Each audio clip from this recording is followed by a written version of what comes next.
오늘도 나답게 즐겁게 살기 위해 새벽 낭독으로 하루를 시작합니다. 어서 오세요. 여우책 꼬야입니다. 오늘 낭독할 책은 나를 향해 걷는 10걸음, 최진석 지음, 열림원. 많은 분들이 필사책으로 논어나 도덕경을 많이 선택합니다. 출판사의 번역에 따라 다를 수 있어 가까운 작가님에게 출판사를 소개해달라고 했었습니다.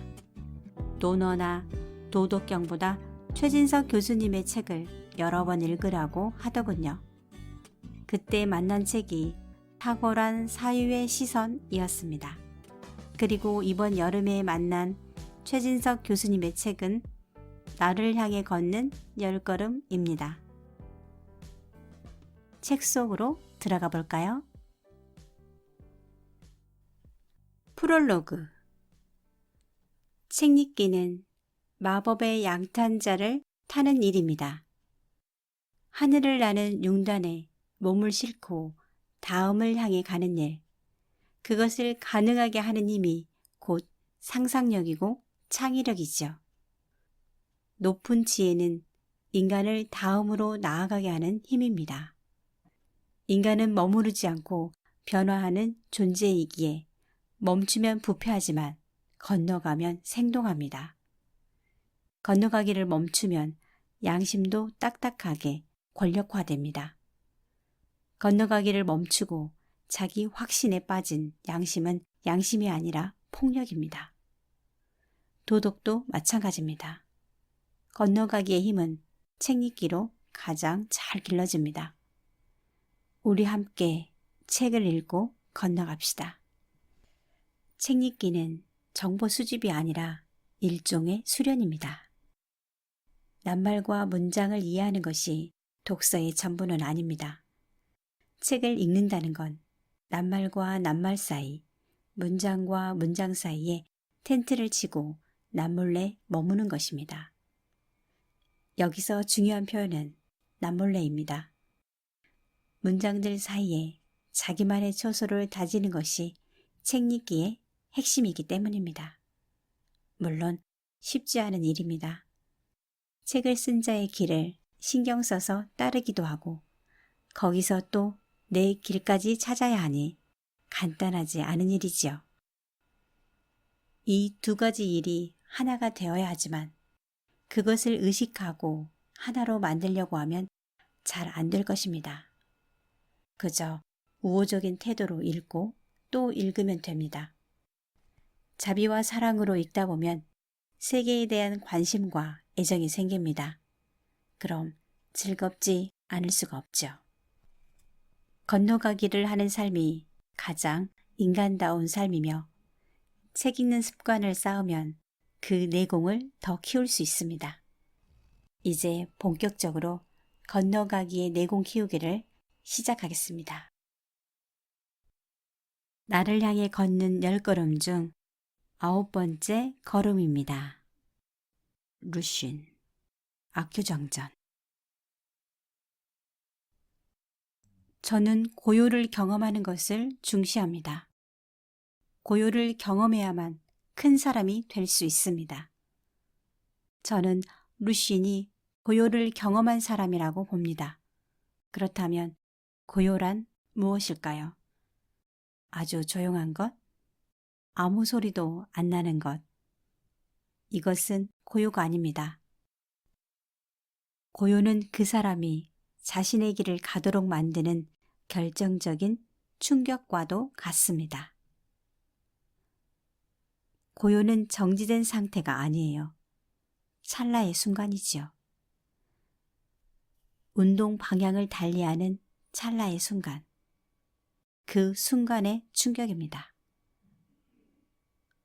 관성적으로 사는 삶의 방향에 대한 성찰. 이것이 고요를 경험할 수 있는 좋은 방법입니다. 루쉬는 악규정전에서 사람들이 빠져있는 정신승리법을 이야기합니다. 정신승리법이란 과학적이지 않고 심리적인 방법으로 문제를 해소해버리는 겁니다. 자기가 굴욕을 당했을 때도 나에게 굴욕감을 주는 저 사람이 나쁜 거야. 나는 착한 사람이야. 그래서 이건 굴욕이 아니야 라고 생각해 버리지요. 사람들은 왜 정신 승리에 빠질까요? 우리는 심리적으로 편안한 것을 행복으로 착각하곤 합니다.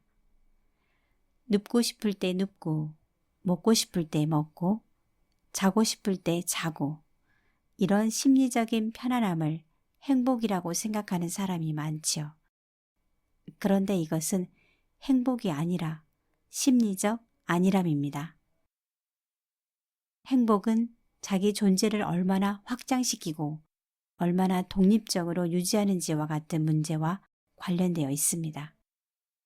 사람은 눕고 싶어도 눕지 않는 데서 그 인간성을 확인할 수 있습니다. 먹고 싶을 때 먹는다면 동물과 차이가 없죠. 심리적 편안함을 행복이라고 안일하게 받아들이기보다는 자기 존재에 대해 철저히 물을 때 진정한 행복을 느낄 수 있을 것입니다. 우리는 왜 생각하기 싫어하고 생각하지 않게 되었을까요? 게을러서 그렇습니다.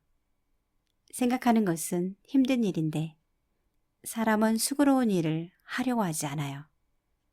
수고로운 일을 하는 경우는 그 일을 했을 때 더 큰 이익이 있다는 것을 알았을 때 뿐이지요. 여기서 큰 이익은 무엇일까요? 소명을 완수하는 일, 큰 돈을 버는 일, 더 큰 영향력을 갖는 일입니다.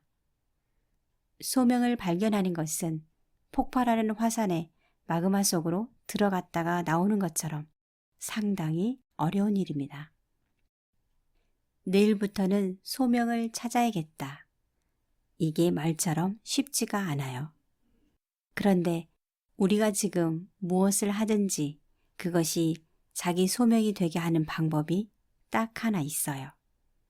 바로 진실하고 철저하게 묻는 것이지요.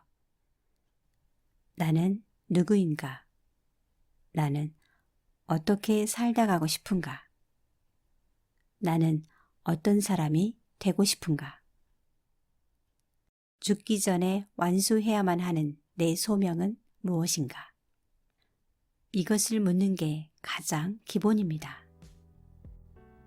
자기에게 이것을 철저하게 물으면 스스로 어떻게 살고 싶은지가 발견되지요. 그러면 그것이 소명이 되는 것입니다. 자기가 누구인지, 어떤 사람이고 싶은지, 무엇을 원하는지에 대해 사색하지 않고는 어떤 것도 해결되지 않아요. 어떤 행복도 오지 않습니다. 자기에게 철저하고 진실하게 묻는 것만이 자기를 향해 걷는 일이에요.